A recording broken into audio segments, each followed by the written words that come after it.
I bet that you have been in a conversation where the words, "I don't want to play devil's advocate, but," or perhaps by hook or by crook.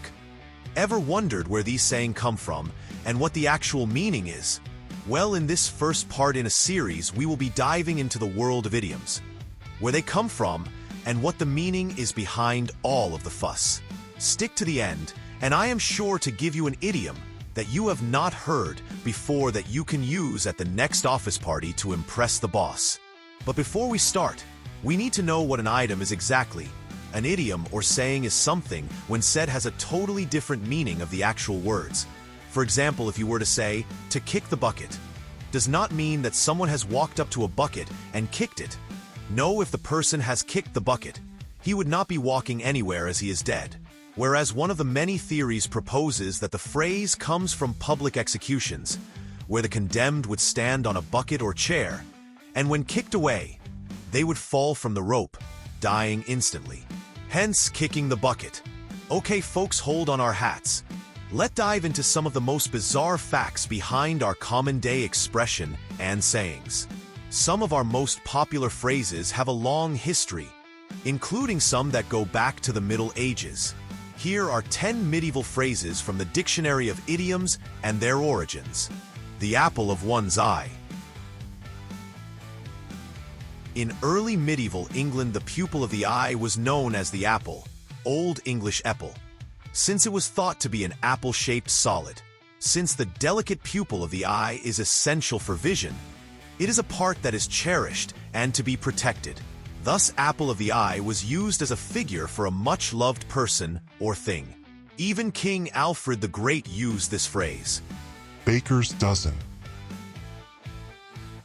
This phrase arose from a piece of medieval legislation, the Assize of Bread and Ale of 1262.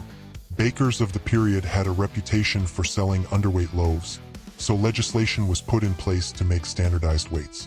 To make sure that they did not sell underweight bread, bakers started to give an extra piece of bread away with every loaf, and a 13th loaf with every dozen. To curry favor.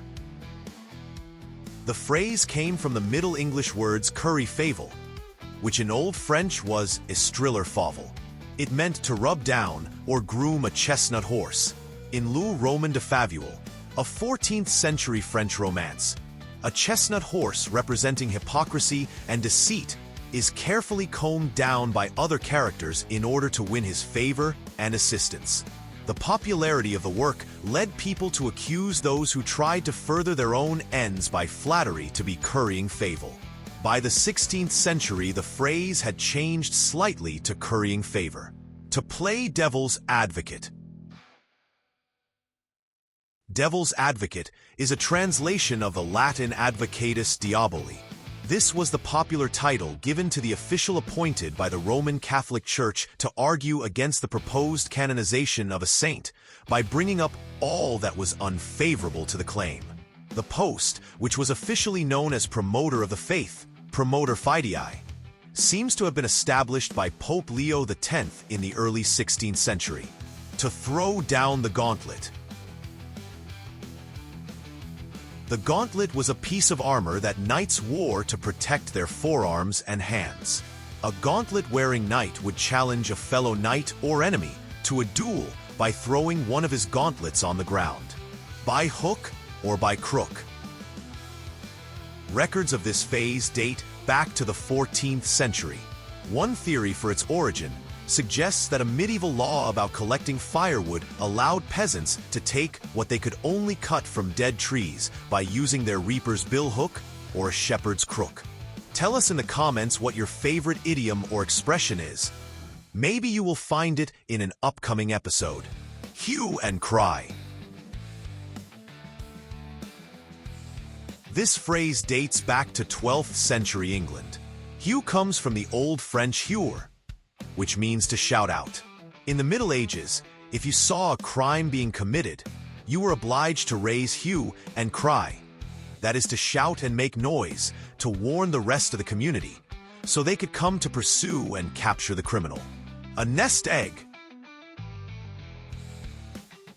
By the 14th century, the phrase nest egg was used by peasants to explain why they left one egg in the nest when collecting them from hens.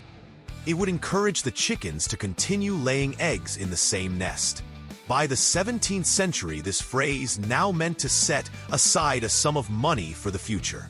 A red letter day.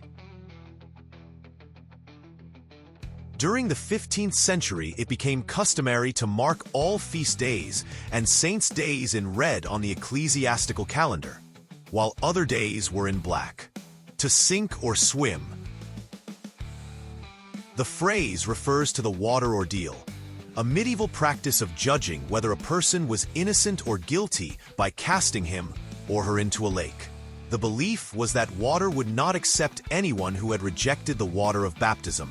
So if the victim sunk, they were innocent, but if they floated, they were guilty. Chaucer used a similar phrase. Ye reck not whether I fleet, float, or sink. Actually, very ironic, don't you think? If you were innocent and sank, you would drown. But if you're were guilty, you would float. It seems that if they wanted to get rid of you, this would be a sure way. Either you drowned or you were executed. And as promised, have you ever heard the someone say Roma locuta, causa finita? Translation: Rome has spoken, the case is closed. This phrase is attributed to Saint Augustine of Hippo in the 5th century CE. It was used in the context of ecclesiastical debates, particularly regarding heresies like Pelagianism. After the Pope, in Rome, made a doctrinal decision, Augustine used this expression to assert that the discussion was over. Rome's authority was final. If you like the content, smash the like button and don't forget to subscribe to get notified as soon as new episodes are released.